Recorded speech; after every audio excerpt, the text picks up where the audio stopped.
1 Pierre 4:7. Petro wa kwanza sura ya 4 mstari wa 7. La fin de toutes choses est proche. Lakini mwisho wa mambo yote ni karibu. C'est ça notre petite exhortation ce soir. Hiyo ndiyo onyo yetu ya jioni ya leo. La fin de toutes choses est proche. Mwisho ya mambo yote ni karibu. Tout ce qui a commencé a une fin. Eti chote ambacho kilianza kiko na mwisho. Le temps a commencé. Eti wakati ilianza. Le temps aura une fin. Na wakati itakuwa na mwisho. Le culte a commencé un jour. Eti ibada ilianza siku moja. Le culte aura fin un jour. Na ibada itaisha siku moja. La prédication a commencé un jour. Mahubiri ilianza siku moja. La prédication aura fin na ile un jour. mahubiri siku moja itakuwa na mwisho. Même le péché a commencé Na un jour. dhambi siku moja ilikuwa na Le mwanzo. péché aura la Na hiyo fin. dhambi itakuwa na La mwisho. fin de toutes choses est proche. Mwisho wa vitu vyote ni karibu. La préparation a commencé.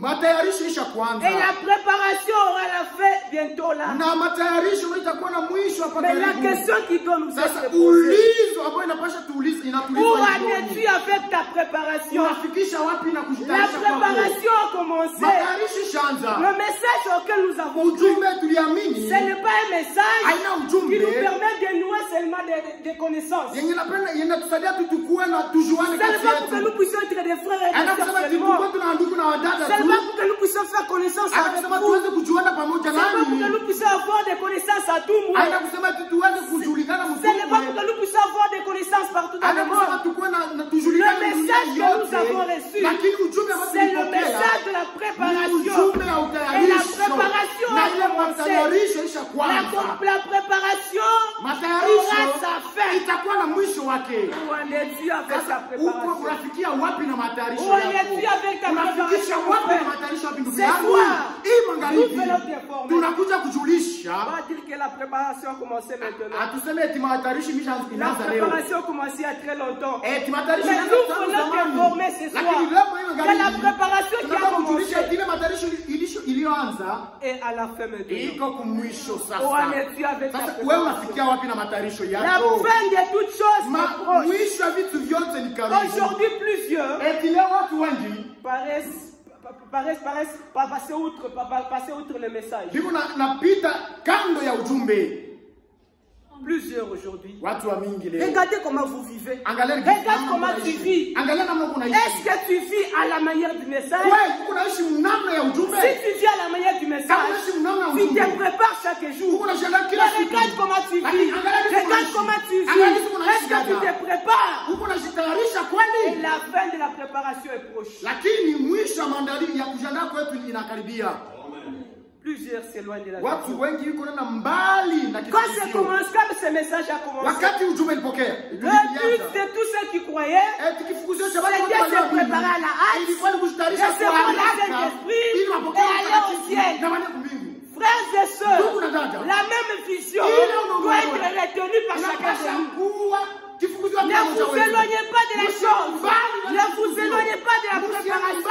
Ce qui vous a amené ici, ce qui vous a amené ici, ce n'est pas que pour que vous puissiez construire une belle église. Ce n'est pas cela. Ce qui vous a amené ici, c'est la préparation. Où en es-tu avec ta unafikisha préparation? wapi na matayarisho La yako? fin de la préparation est Mwisho ya proche. kujitayarisha kwetu inakaribia nayo. Frère, Ndugu, je suivais les informations mimi nafuata ujumbe au mois de janvier ici. hii kumwezi wa kwanza La température eti kifukutu a monté à environ 1,5% juste au mois de janvier. ilipanda ku 1,5% mwili mwezi tu ya Différemment de toutes les années. kuachana na Donc la température nikusema ati est montée plus vite que toutes les autres années. ilipanda mbio mbio Nous kushinda le constatons même ici, n'est-ce pas? Il fait très chaud. Il y a de ces champs-là qui sont devenus presque comme des chambres. kuna ile mashamba ishakuwa kama majivu. Ma soeur, mon frère, Ndugu yangu, dada la yangu, préparation est à la fin. matayarisho uko Où kumwisho. en es-tu avec ta Unafikisha wapi na préparation? matayarisho yako? Réveillez-vous. Mulamuke. Ephésiens 1 Thessaloniciens 5. Wathesalonika wa kwanza sura ya Pour ce qui concerne les moments, kwa ile yenye kuhusu wakati, vous n'avez pas besoin, frère, qu'on vous en écrive. ilazimishwe ndugu wawaandikie. Ça, c'est la sagesse de Dieu. Hiyo ni hekima ya Mungu. Dans la sagesse de Dieu, Hekima ya Mungu. il a vu l'homme, Aliona il a Mungu. vu la femme, Aliona il a vu les hommes. Aliona wanaume na wanawake. Ici, je leur dis les jours que je viendrai. Na akasema eti mimi nikamwambia siku mimi nitakuja hapo. Ils vont prendre la préparation à la légère. Bataanza kuzarau sasa matayarisho. Si le Seigneur avait dit Kama Bwana alisema qu'il reviendrait en 2015, eti yange kuyaka mu 2015, qu'il reviendrait en 2025, mu 2025, le janvier. mwezi wa kwanza. Chacun pouvait faire n'importe quoi. Kila mtu angeza fanya Tu vile fais tout ce que tu veux. Arrivé en décembre 2025, mwezi wa 12 wa 2025. Kisha pale sasa là, unakuwa seri. Jésus, Lakini Yesu, Dieu dans sa sagesse, connaissant ces choses, Yesu Mungu hekima yake kujua vile vitu, il t'a caché les jours. alikuficha siku ya kurudia kwake. Mais regarde comment tu vis. Regarde comment tu vis. Regarde comment je vis. C'est comme si nous connaissons les jours de Jésus. Tu ne connais pas les jours où Jésus reviendra. Tu ne connais pas les jours où Jésus reviendra. Mais regarde comment tu vis. Comme si tu connaissais les jours. Frère, dans Marc 13, permettez-moi de lire Marko 32. Pour ce qui est du jour et de l'heure, personne ne le sait. Ni les anges dans le ciel, ni les fils, mais le Père seul. Pourquoi? Prenez garde. Il a caché ces choses pourquoi? Pour que vous puissiez prendre garde. Prenez garde. Veillez et priez. Car vous savez quand le temps viendra. Quand vous ne connaissez pas le temps de Jésus, les jours où le Seigneur reviendra, soyez constamment dans la crainte. Ne vous éloignez pas de la préparation. Soyez prêts tous les jours. Veillez et priez. 35. Veillez donc. Pourquoi? Car vous ne savez quand viendra le maître de la maison. Si Jésus nous a caché les jours, c'est dans notre avantage. Afin que nous puissions veiller tous les jours. C'est comme quand tu attends. Il ne t'a pas précisé l'heure. Tu ne vas pas quitter à la maison. Et surtout si c'est un visiteur de poids. Je prends par exemple ton beau-père. Il te dit je viendrai le vendredi. L'heure, tu ne sais pas. Tu ne vas pas quitter la maison. Le président de la République te dit je viendrai visiter le samedi. Tu viendras à quelle heure? Tu seras toujours prêt. Ta maison sera prête tout la à tout moment. Est-ce que je mens? Jésus a fait la même chose. Quand vous ne connaissez pas les jours, quand vous ne connaissez pas l'heure, soyez prêts. Veillez donc. Puisque vous savez quand viendra le ou le soir, ou au milieu de la nuit, ou au chant du coq, ou le matin. Craignez qu'il ne vous trouve endormi. Vous y êtes? Vous y êtes? Craignez qu'il ne vous trouve endormi. Frère, la fin de toutes choses est proche. La fin de la préparation est proche. Nous rentrons dans notre écriture de 1 Thessaloniciens 5. La fin de la préparation est proche. Soyez alors sages et sobres.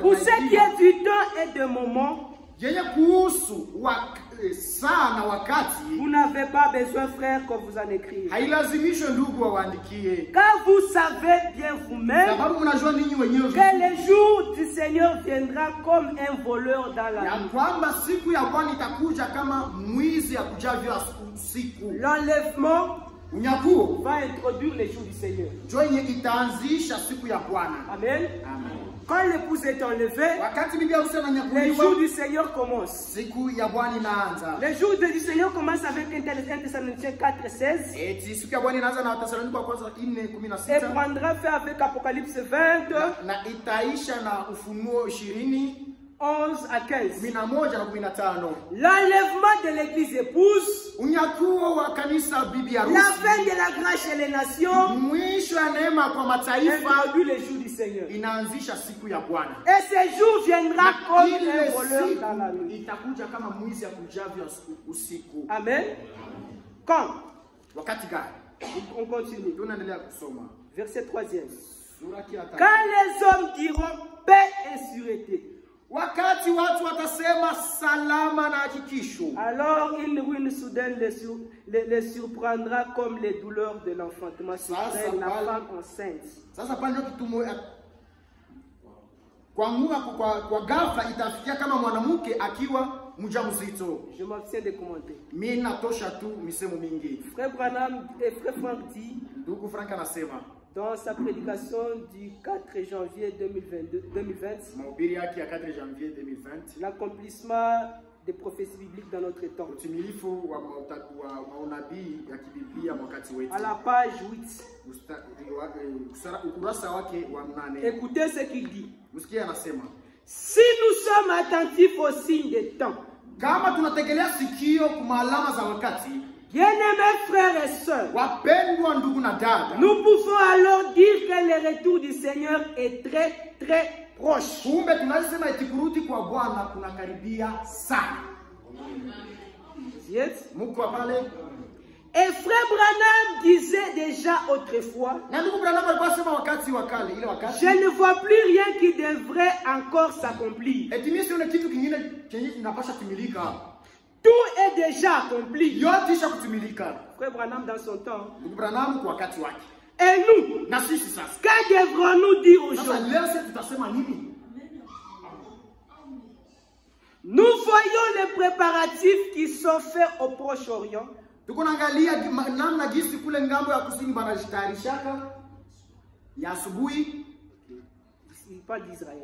Iko Nous ne sema voulons pas entrer en détail. hatupendi tuingie mpana wake. Mais tout montre qu'Ézéchiel chapitre 38 et 39 va s'accomplir. Lakini yote inaonyesha kwamba Ezekieli sura 38 na 9 itatimilika. Les préparations sont déjà avancées. Eti maandalizi isha kuchofa sana. Ézéchiel 38 qu'il parle ici, Ezekieli 38 anasemea hapa, c'est l'écriture qui parle de la 3e guerre mondiale. ni andiko iko nasema juu ya ile vita ya tatu ya dunia. Il dit les préparatifs qui sont faits au Moyen-Orient. Hiyo maandalizi iko nafanyika huko Ce ngambo ya qui se passe magharibi. Yeko en Israël napitikana kule mu Israeli. montre que la 3e guerre mondiale est proche. Iko naonyesha kwamba ile vita ya tatu ya dunia yote. Laisse-moi vous dire quelque chose, Mwache monsieur. niwaambie kitu kidogo. Laisse-moi vous dire quelque chose, Ndugu zangu mon nataka frère. niwaambie kitu Il fulani. est vrai Ni kweli que ce n'est pas Gaza qui va provoquer la 3e ya guerre kwamba mondiale. haiko Gaza ndio yenye itaanzisha hiyo vita ya tatu ya kidunia. Mais c'est Jérusalem. Lakini ni Yerusalemu. Mais avant la 3e guerre mondiale, Lakini kabla ile vita ya il tatu ya est dunia, parlé de l'alliance de paix. banasemea kwanza juu ya agano ya salama. Avant qu'il y ait la 3e guerre mondiale, Kabla kwa hiyo vita ya tatu ya ce dunia, qui précède, ile inaanzia hapo c'est l'alliance de paix. ni agano ya salama. Et cette alliance de Na paix agano ya salama sera conclue avec Israël, itatumilika na mataifa na Israeli, Israël, Rome et les pays arabes. Israeli na Roma na manchi yote ya Kiarabu. Maintenant, dites-moi, Sasa muniambie, aujourd'hui, leo si les choses tournent mal, kama vitu viko nazunguka et que cette guerre qu'Israël a aujourd'hui na ile vita yenye Israeli iko napita nous leo amène à conclure une alliance de paix, inatubeleka mwagano ya salama. que dirons-nous dire? Sasa tutasema nini kuhusu Je ne dis pas que c'est cette guerre qui va conclure, qui va nous amener là-bas. Mimi siseme eti ile vita juu itatupeleka Mais pale. qui sait que ce n'est pas cette guerre qui va nous Lakini nani amener wanajua là-bas? kama ile vita haitatupeleka pale? Parce qu'avant l'enlèvement, Sababu kabla après l'enlèvement, kisha kunyakuliwa, dès que l'enlèvement a lieu, kisha unyakuliwa, l'alliance de paix est conclue.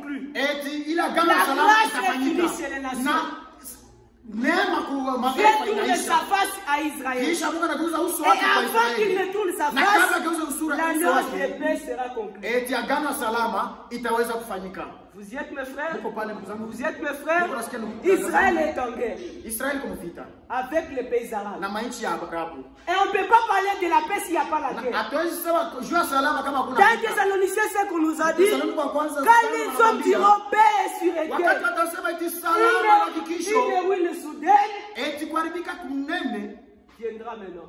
utakuja itabangukia. Je n'entre pas en détail. Mr. Ngia Mupana. Disons ce que Frère Franck dit là-dessus. Tuseme yenye ndugu Frank anasema pale juu. Dans l'Apocalypse, un livre c'est le de Sotso, Ufunuo kitabu chenye kufungwa na mihuri. à la page 119. Mstari wake wa 119. Ainsi donc, Hivi basi, selon les témoignages des Écritures, fuatana na ushuhuda wa maandiko, il reste encore une semaine d'année. kunabakia tena wiki moja tu ama juma moja. Dès qu'il y a l'enlèvement, Wakati tu nyakuo il va inafika, rester 7 ans kutabakia tu miaka 7 avant le millénium. kabla ya miaka 1000.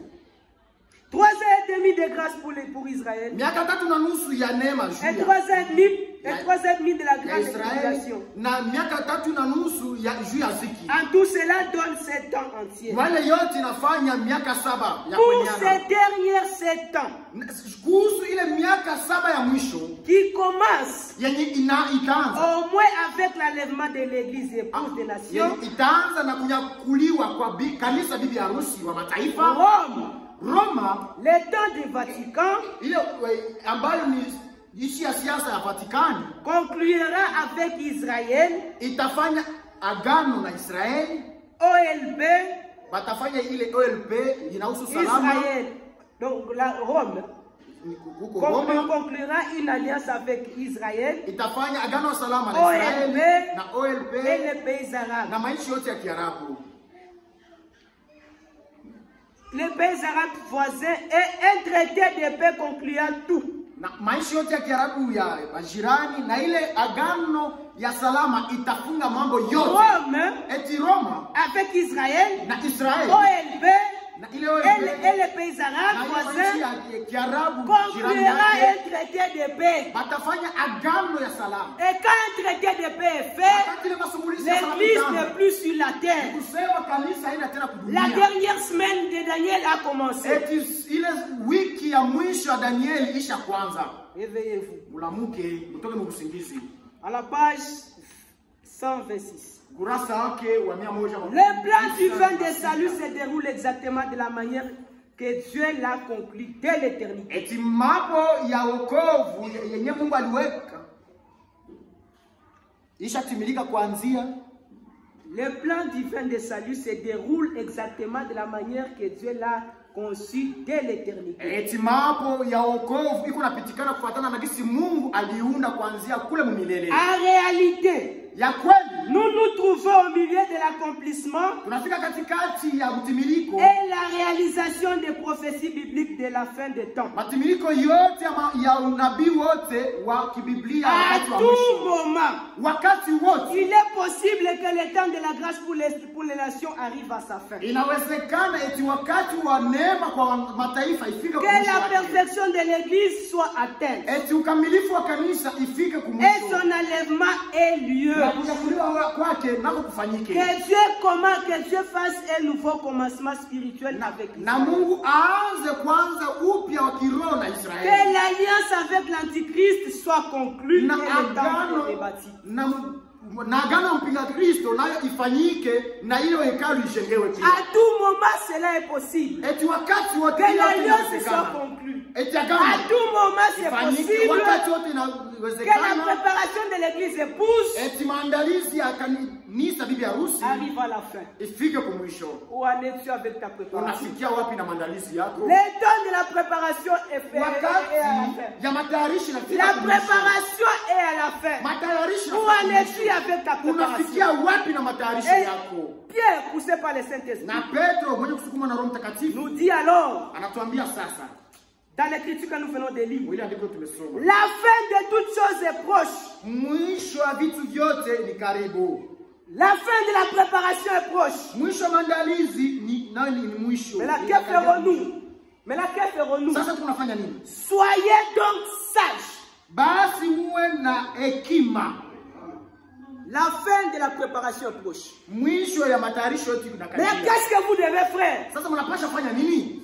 Soyez donc sages. Basi muwe na hekima. Il parle très bien. Anasema mzuri. Quand je méditais là-dessus, Wakati nilikuwa nafikiri pale j'ai juu, compris que nilielewa ya kwamba l'enlèvement c'est pour la Vierge sage. ya kwamba unyakuo ni juu ya bikira mwenye akili. Comme la fin de la préparation est proche, Jinsi mwisho wa matayarisho. soyez sages. Basi Soyez sages. muwe wenye akili. La fin de toutes choses est proche. Mwisho wa vitu vyote. Soyez donc sages. muwe basi wenye L'enlèvement hekima. c'est pour l'église. Sababu nyakuo ni L'église juu ya épouse kanisa la bibi Vierge harusi sage. ambaye ni bibi harusi mwenye hekima. Et laisse-moi vous dire, Namna mwache Dieu niwaambie. ne te demandera rien qu'il t'a donné au préalable. Mungu hatakuulizaka kitu chenye kukupatiaka Il ne kumwanzo. va te demander rien qu'il t'a donné au préalable. Mungu hatakuulizaka kitu chenye kukupatiaka. Ah. Il ne va te demander rien qu'il t'a donné au préalable. Hata kudai kitu ambacho akupatia kumwanzo. Il nous réclame la sagesse. Anatuomba hekima. Il nous a donné en avance ce qui contribue à la sagesse. Alitupatia kwanza ile yenye inaunda kwa hekima yetu. Donc tout et chacun de nous ici Kila mmoja wetu hapa est censé être sage. eti anashurutishwa kuwa na hekima. Amen. Tout et chacun de nous Kila mmoja wetu est censé être sage. anashurutishwa kuwa mwenye Plus hekima. sage que Socrate. Kuwa mwenye hekima kushinda hata Sokrate. Plus sage que Platon. Kuwa mwenye hekima kushinda hata Platon. Pourquoi? Kwa nini? 1 Corinthiens 2. Wakorintho wa kwanza sura ya pili. 7. Sura Nous prêchons la sagesse de Dieu. tuko na hubiri hekima ya Mungu. Vous y êtes? Nous Nous prêchons la sagesse de Dieu. tuko na hubiri hekima Et ya comme nous Mungu. vous prêchons la Na sagesse de sisi Dieu, tunahubiri hekima ya vous êtes Mungu. censés d'être sages. Pasha kuwa wenye hekima. Dieu ne vous réclame pas quelque chose qu'il ne vous a pas donné. Mungu hata badai kitu cha kuwapatia. S'il réclame de vous la Kama sagesse, naomba c'est hekima, qu'il vous a donné des paroles de kusema sagesse. anapatia maneno ya hekima. Mais là, la question qui doit être Sasa posée. ulizo ambao tunapasha uliza. Es-tu sage, ma soeur? Dada yangu uko mwenye Es-tu sage, hekima. mon frère? Ndugu yangu uko Si mwenye le hekima. Seigneur est venu Kama maintenant, Bwana anamjia est-ce que hapa tu serais compté parmi les vierges utahesabiwa sages kuwabikira wenye hekima ou parmi les vierges folles? ama wabikira wapumbafu? Dieu t'a donné tout ce qui contribue à la Mungu sagesse. alipatia yote yenye kuunda kwa hekima. Es-tu sage? Uko mwenye hekima? Es-tu sage, mon Uko frère? mwenye hekima ndugu Si yangu? on pouvait fermer les portes ici, Kama tunasifunga milango hapa et que dans une minute qui suit, na mudakika ya kufuata, dans la minute qui suit ici, mudakika ya kufuata le Seigneur revient. Bwana anakujia. Seras-tu prêt? Utakuwa tayari? Es-tu prêt, ma soeur? Uko tayari dada yangu? Es-tu prêt, mon Uko frère? tayari ndugu yangu? Es-tu sage? Uko mwenye hekima? L'enlèvement, c'est pour les sages. Sababu unyakuo ni ya wenye hekima. L'enlèvement, c'est pas pour les folles. Unyakuo sio Les wapumbavu. messages, c'est pour les sages. Ujumbe ni juu ya La watu parole de wenye préparation, hekima. Neno ya c'est pour les matayarisho sages. ni juu ya wenye hekima. Soyez donc sages. Muwe basi wenye hekima. Qui est sage alors? Sasa mwenye hekima ni nani? Qui est sage, mon Mwenye frère? hekima ni nani ndugu yangu Qui dada est yangu? sage, ma soeur? Ni nani mwenye hekima dada yangu? Jacques Yakobo 13, 2, 13, 3, 13. Sura ya 3 mstari wa 13. Lequel d'entre vous est sage et intelligent? Nani katikati yenu ni mwenye hekima na akili?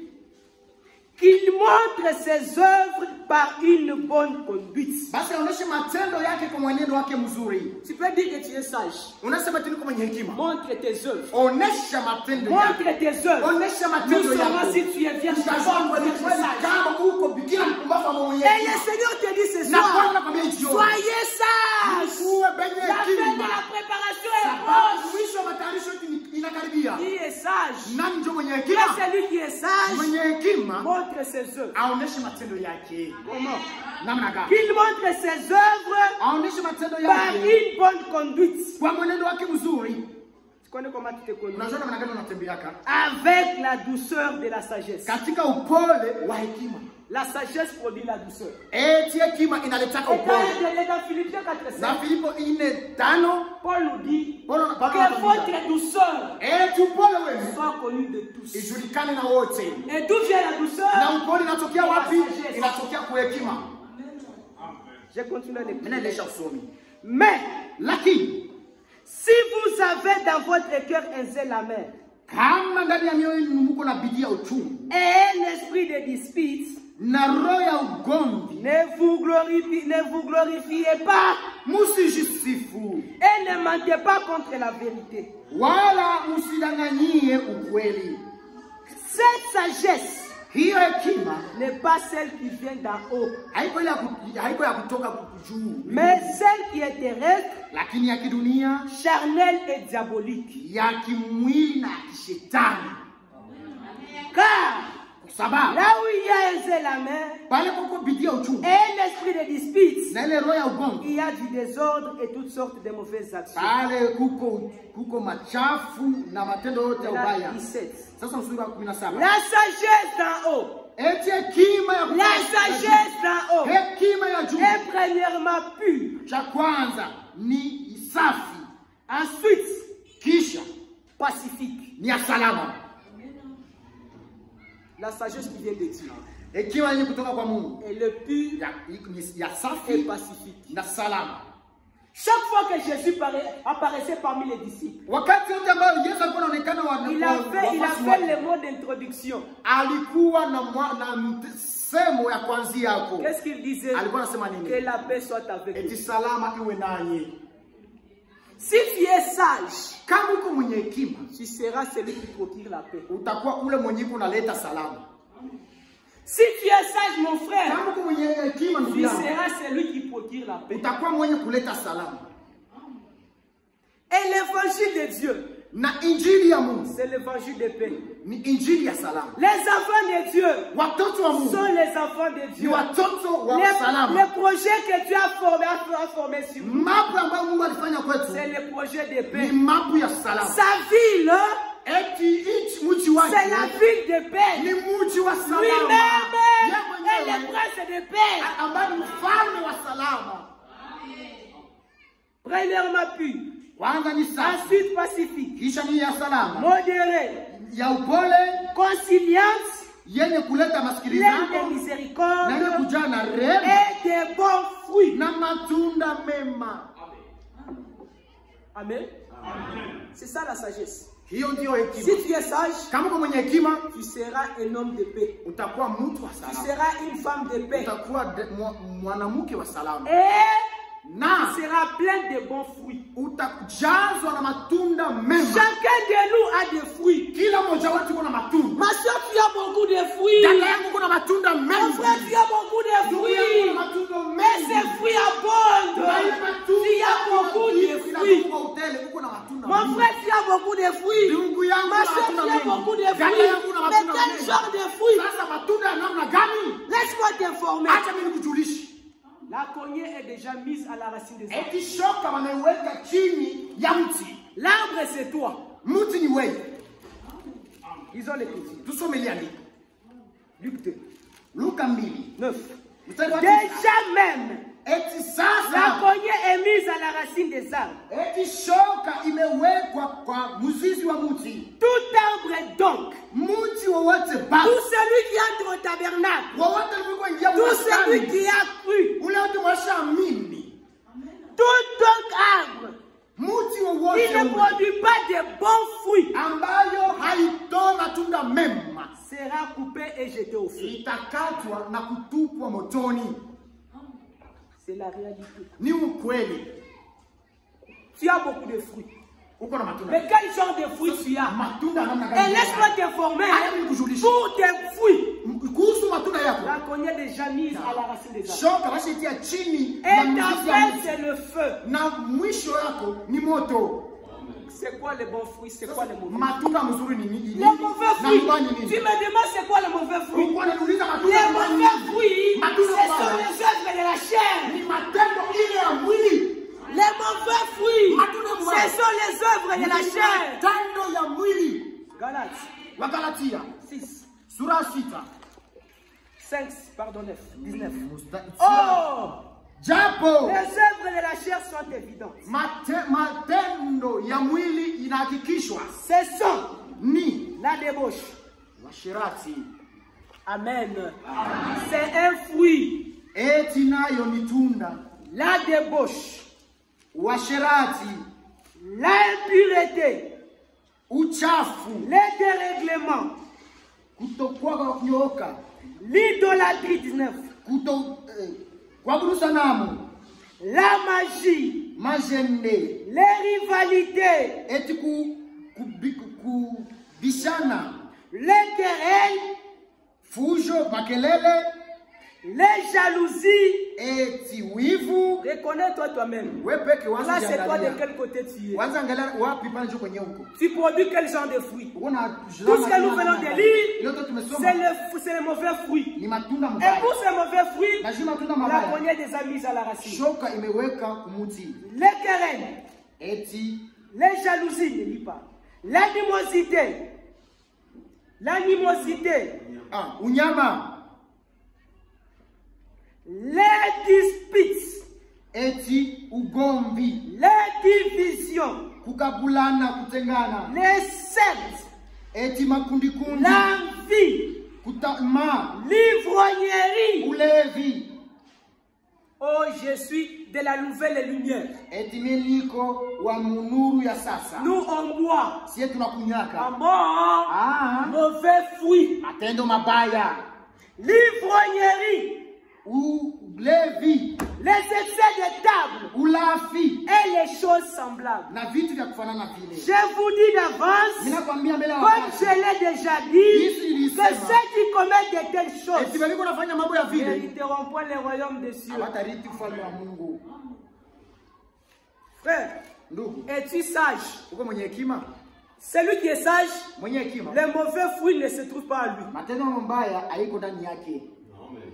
Celui qui est sage, les mauvais fruits ne se trouvent pas à lui. Il a que des bons fruits. Laisse-moi te dire, ma soeur. Et les dieux qui délivrent les gens, les dieux qui a changé les gens, et parmi nous ce soir, les dieux qui changent les gens, et parmi nous ce soir, comment tu acceptes avec les mauvais fruits? Comment tu acceptes de rester avec les mauvais fruits? C'est Dieu-là qui a changé les autres. C'est Dieu-là qui a changé les autres. Pour toi, il est mort. Pour toi, est-il mort? C'est Dieu-là, est-il mort? Il est vivant. Pourquoi veux-tu rester dans cet état? Les mauvais fruits. Pourquoi? Frère, quand Jacob l'a expérimenté, il était ravisseur. Il a dit c'est assez. Avec cette fille, c'est fini. Il a rencontré Jésus. Il a rencontré Dieu. Il a dit si tu me changes pas, je ne sais pas. Il va rater les filles des anges. Aujourd'hui, si tu ne me changes pas, si tu ne me bénis pas, aujourd'hui tu vas rater les filles des anges. Il a été avec Dieu. Il a été avec Dieu. Et c'est Dieu-là l'a changé, l'a transformé. Jacob est sorti de là pour le rang de celui qui était ravisseur. Même son nom a changé. Il est devenu Israël. C'est Dieu là pour toi, est-il mort? Peut-être qu'il faudrait qu'on vous raconte nos histoires. On n'est pas né avec les Saint-Esprit. Nous étions mauvais comme toi. Il était mauvais comme toi. C'est Dieu-là qui a changé les autres. Où est-il? Où est-il? Où est-il? Où est-il? Où est ce Dieu-là? Où est ce Dieu-là? Frère, il n'a pas seulement changé les frères. Ma soeur, il n'a pas seulement changé les frères. Les mauvais fruits là, ce sont les démons. Laissez-moi vous dire. On parle de Marie de Magdala dans l'église. Dans cette Marie-là, Jésus, c'est lui que nous adorons ce soir, a chassé de cette femme, a chassé de cette femme cette sorte de démon. Et cette femme a été délivrée. Pourquoi tu ne te laisses pas délivrer? Pourquoi tu ne te laisses pas délivrer? Pourquoi toujours dans l'ivrognerie? Pourquoi toujours dans l'adultère? Pourquoi toujours l'impureté? Où est ce Dieu qui a réglé? Où est ce Dieu qui a délivré les autres? Pour toi, il y a une histoire. Est-il une histoire pour toi? Laisse-moi vous dire ce qu'il a dit. Dans Jean 15. Yohana 15. Écoutez ce qu'il a dit, ce Dieu-là. Musikio yenye ule Mungu alisema. 16. Sura 16. Pardon, 16, pardon. Ce n'est pas vous qui m'avez choisi. Sio ninyi mlionichagua. Ce n'est pas moi qui ai choisi Jésus. Haina mimi ndio nichagua Yesu. C'est lui qui m'a choisi. Ce n'est pas toi qui l'as choisi. C'est lui qui t'a choisi. C'est moi qui vous ai choisi. Ce n'est pas vous qui m'avez choisi. Mais moi je vous ai choisi. Et je vous ai établi. Pourquoi? Afin que vous alliez et que vous portiez du fruit. Du fruit. Les fruits de l'esprit. Dieu t'a appelé. Dieu t'a choisi. Ce n'est pas pour que tu aies des mauvais fruits. C'est pour que tu aies du fruit. Les fruits de l'esprit. Et il continue. Je vous ai choisi. Je vous ai appelé pour que vous portiez du fruit. Et que votre fruit demeure. Que ce fruit ne soit pas rongé. Que ce fruit-là demeure. Je vous ai appelé. Je vous ai choisi. Veux-tu qu'il reste dans l'histoire? C'est celui qui a délivré Bangali. C'est celui qui a délivré Jacob. Mais toi, on ne peut pas entendre ton témoignage. Est-ce qu'on ne peut pas entendre aussi ton témoignage? Est-ce que tu ne peux pas aussi l'écouter? Tu peux l'écouter aussi. Tu t'es appelé pour que tu portes du fruit.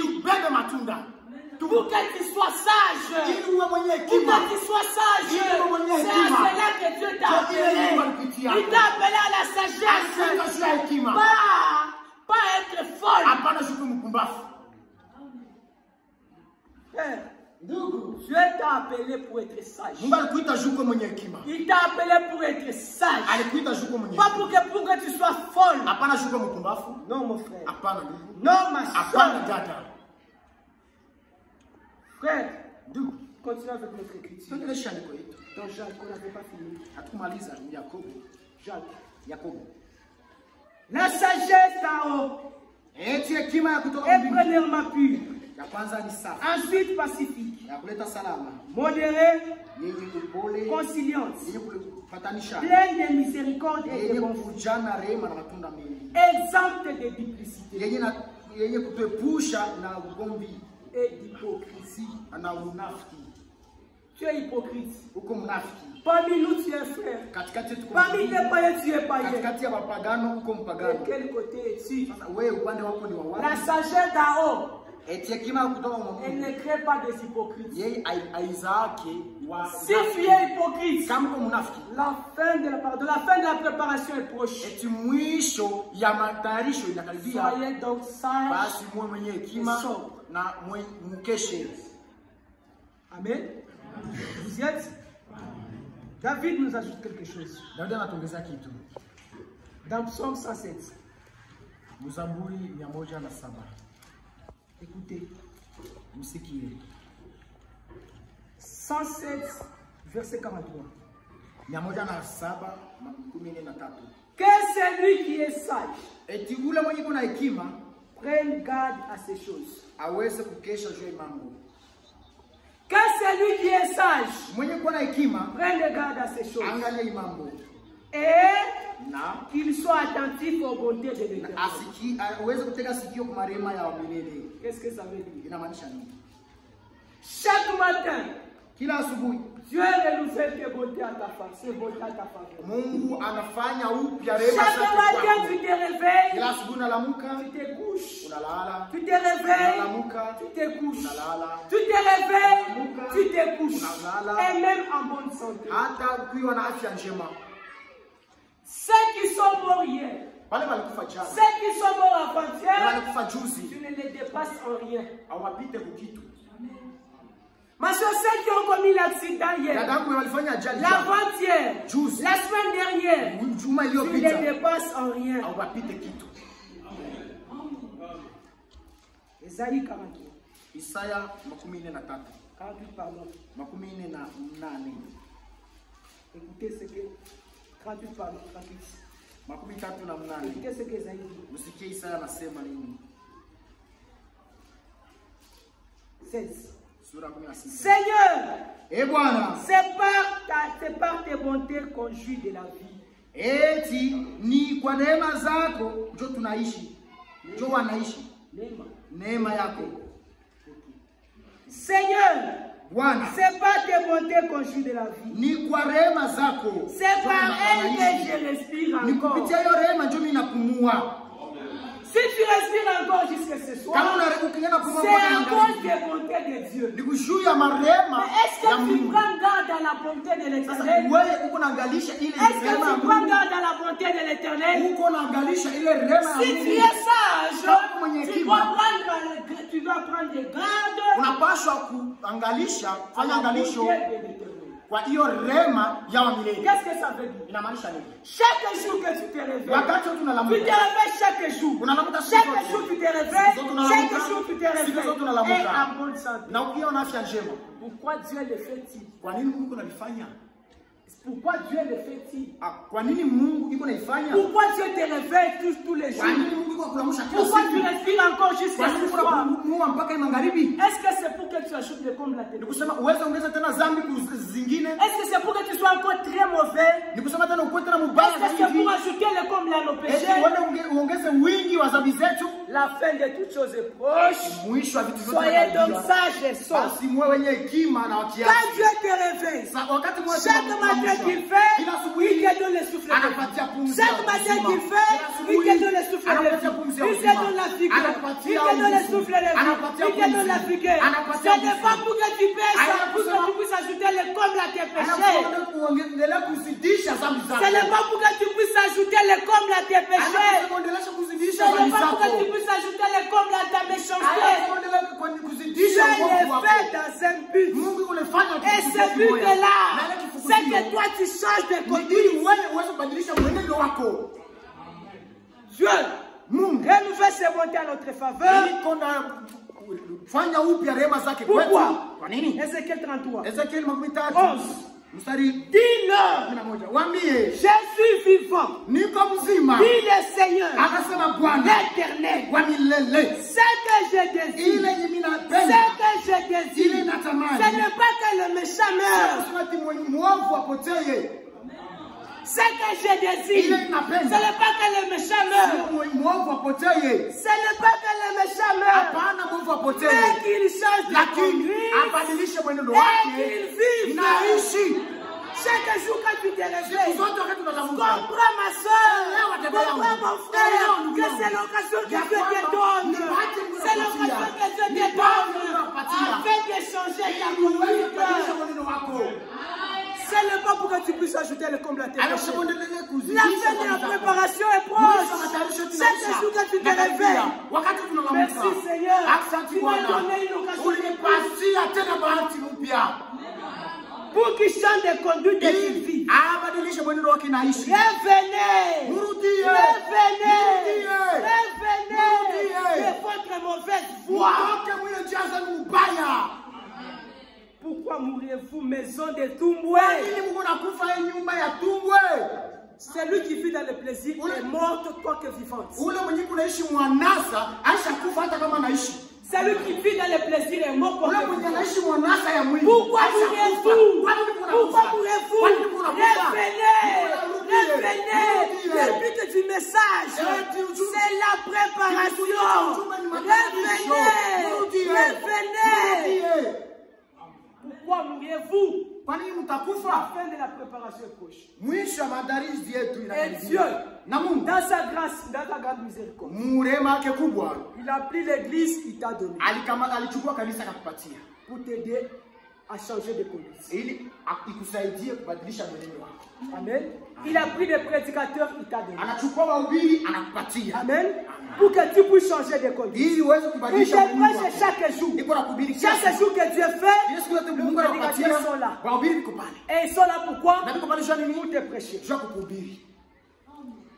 Frère, as-tu pris garde Eti unaangalisha. As-tu pris garde aux bontés de l'Éternel? Unaangalisha hiyo As-tu pris marema. garde aux bontés de l'Éternel? Unaangalisha ile marema ya Bwana. Dieu a pour t'aider. Mungu Il a pris l'église. Alikamata kanisa. Il t'a donné. Anakupatia. Les prédicateurs. Wahubiri. Il t'a donné. Anakupatia. Les pasteurs. Mchungaji. Il t'a donné. Anakupatia. Pourquoi? Kwa nini? Ma soeur, Dada yangu, c'est pour que tu changes de conduite. ili uweze kubadilisha mwenendo 1 wako. Corinthiens 11. Kwa Korinto wa kwanza 11 mstari wa 17. En donnant cet avertissement. Nikupatia hii onyo En kala mwisho. donnant cet avertissement. Kwa kuleta hii kala mwisho, C'est que je ne loue point. ile nyemie siweze kufurahikia. C'est que je ne loue point. Ile nyemie siweze C'est que vous vous assemblez. ile nyemie siwasifu sisifu kwenu ni juu mnakusanyika. C'est que vous vous assemblez. Ili muweze kukusanyika. Non pour. C'est que vous vous assemblez. Mnakusanyika. Pas. J'ai réduit le plus. En donnant cet avertissement. Kwa kuleta hii kalamusho. C'est que je ne loue point. Ile nyemie sisifu. C'est que vous vous assemblez. Ni juu mkusanyike. Mnakusanyika. Okay. C'est que vous vous assemblez. Mnakusanyika. Non pour devenir meilleur. Mais pour devenir pire. C'est que je ne loue point. C'est que vous vous assemblez. Vendredi à l'église. Samedi à l'église. Dimanche à l'église. Pas pour devenir meilleur. Mais pour devenir de plus en plus pire. Vous avez perdu la vision. Vous avez perdu la vision. Tu as perdu la vision, ma soeur. Tu te rassembles ici. Pas pour devenir pire, mais pour devenir meilleur. C'est ce que Dieu fait. Tous les jours que Dieu te donne. Tous les jours que Dieu te donne. Tu viens même à l'église.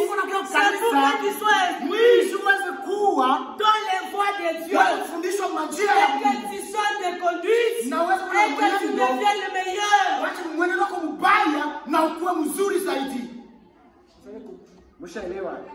C'est que je ne le vois. C'est que vous vous rassemblez.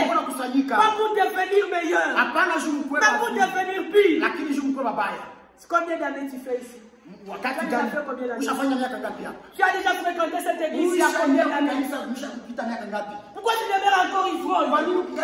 Pourquoi tu es encore adultère? Pourquoi tu es encore insoumis? Tu viens ici, pas pour devenir meilleur, mais tu deviens pire.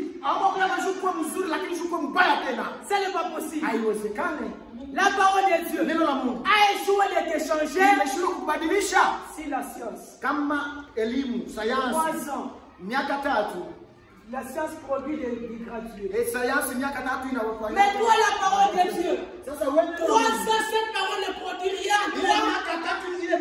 Si la parole de Dieu a échoué de te changer, qu'est-ce qu'il va te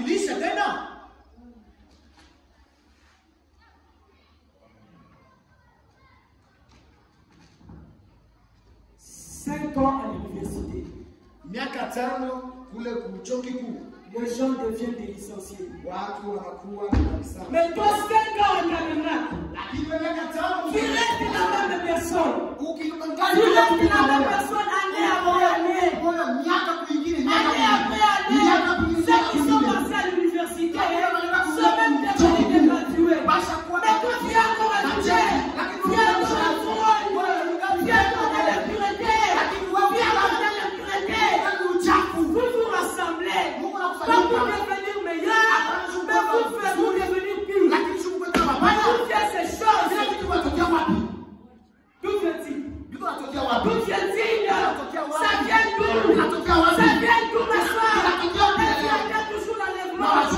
Mais en fait de toutes choses, est proche. Où en es-tu avec ta préparation? Quand tu viens à l'église, chaque jour que Dieu fait, c'est pour que tu sois meilleur. C'est pour que tu sois meilleur. C'est pour que tu sois sage. Pas pour que tu puisses persister dans le péché. Dans le péché année après année. Cette parole a créé tout ce que nous voyons. Mais cette parole ne crée pas en toi la sainteté. Hii neno alipe ndani yako takatifu. Ce n'est pas possible. Haiwezekani. Vous avez perdu la vision. Ulipoteza kikuzio. Vous venez pour vous faire des frères et des sœurs. Vous ne venez pas pour être des frères et des sœurs. C'est pour être enlevé. Et la grâce c'est pour les âges. Que ce soit. Comprenez que la fin de la préparation est presque à la fin. Soyez donc sages. Soyez donc sages. Ma soeur, celui qui comprend ces choses avec cherchera à devenir sage. Amen. Celui qui comprend ces choses cherchera à devenir sage. Et qui est sage? Les sages, c'est celui qui a de bons fruits. Qui est sage? Les sages, c'est celui qui devient chaque jour meilleur. C'est lui qui s'agarde à la bonté de l'Éternel. Et celui qui regarde à la bonté de l'Éternel, quand il se réveille, il se rend compte que Dieu a renouvelé ses bontés à lui. Il ouvre seulement les yeux. Quand il voit les dons, il dit merci Seigneur. Voilà aujourd'hui Seigneur, aide-moi, je veux être meilleur, meilleur que hier,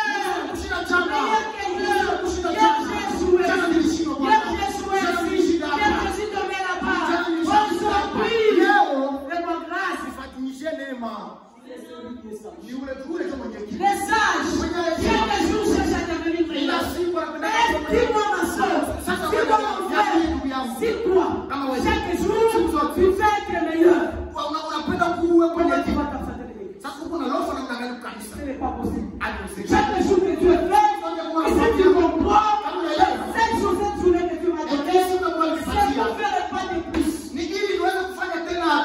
tu comprends, chaque jour que tu es quelque chose, c'est pour faire pas de plus dans la société. Et pas de plus dans la fête de Dieu. Et pas de plus dans la préparation. Comment tu vas t'absenter de l'église? Comment tu vas dormir sans prier? Comment tu vas marquer la vie de la prière? Tu n'es pas sage. La fin de la préparation proche. Aujourd'hui, il n'y a pas de lait. Aujourd'hui, il n'y a pas de lait. Soit tu es sage, sage, soit tu es folle. La fin de la préparation proche. Et le temps qui t'est donné, c'est maintenant. Ce n'est pas demain, c'est maintenant. La fin de toutes choses est proche. Soyez donc sage et sobre. Amen.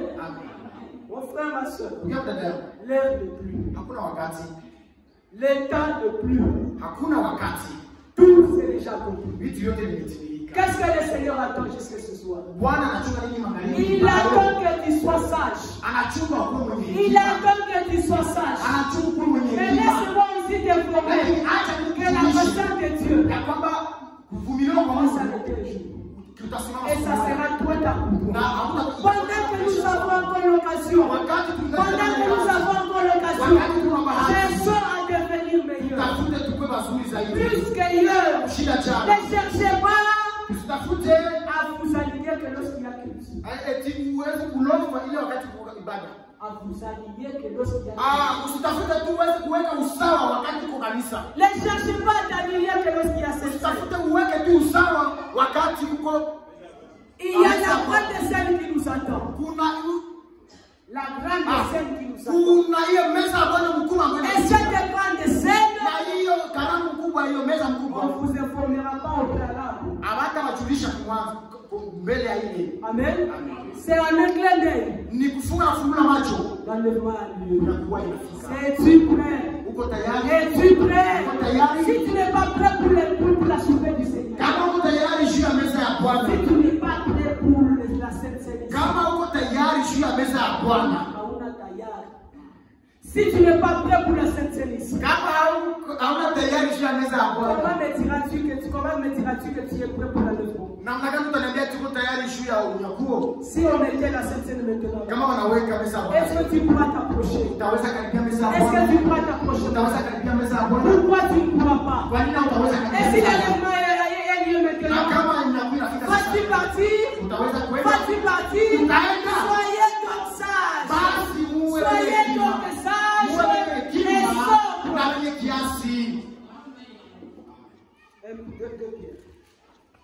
Petro 3, 9. Le Seigneur ne tardait pas dans l'accomplissement de ses plans. Comme quelques-uns le croient. Mais il use de patience envers vous. Il use de patience envers toi. Même la patience a commencé. Même la patience a commencé. La patience aura aussi la fin. Et la fin même de la patience est proche. Il dit de patience envers vous. Ne voulant pas qu'aucun de vous périsse, mais voulant que vous arriviez à la repentance. 14. C'est pourquoi, bien-aimés, en attendant ces choses, appliquez-vous à être trouvé par lui sans tâche. Irréprochable dans la paix. Croyez que la patience de notre Seigneur, c'est votre salut. La fin de toutes choses est proche. La fin de la préparation est proche. Soyez donc sages. Qui est sage? Les sages s'améliorent chaque jour. Il devient meilleur chaque jour. Il aide de progrès à progrès. Qui est sage? Les sages, c'est celui qui a de bons fruits. Et Dieu t'a appelé ici pour que tu aies de bons fruits.